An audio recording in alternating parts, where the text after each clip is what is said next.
John 17:9.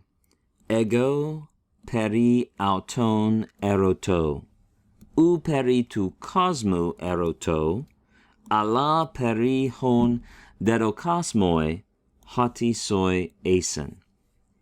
We continue to overhear Jesus' prayer to the Father. He says, I, about them, or concerning them, or perhaps better, for them, right, on their behalf, ask, right? I intercede for them. Not for the world I'm asking, but for those whom you have given to me, because they are yours. We'll start off by noting how peri is used here. Many grammars and commentaries will note that there's a little bit of an overlap here between the meaning of huper. We might expect huper plus the genitive, meaning on behalf of. On behalf of them, I'm interceding.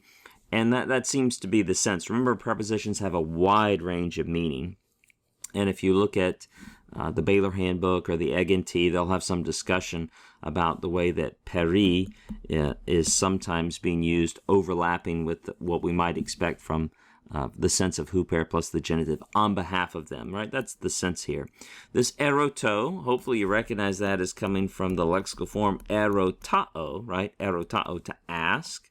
And you remember this is a contract verb, right? Contract verb where the last letter of the stem is an alpha, epsilon, or omicron. So this form that we memorize here, the form we look up in the lexicon, is a little bit of an artificial form.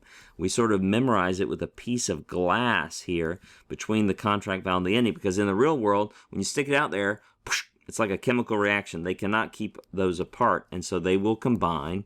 And then in the present of contract verbs, it's always marked by, there's a circumflex always marking where the combination has taken place. So notice here how we have that circumflex where the vowels combine. Notice how the contract vowel and the ending have combined. So we have eroto. Eroto just means I am asking, or I ask.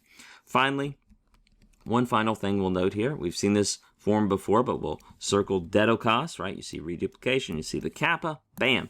This is a perfect active indicative. It's a second person singular ending.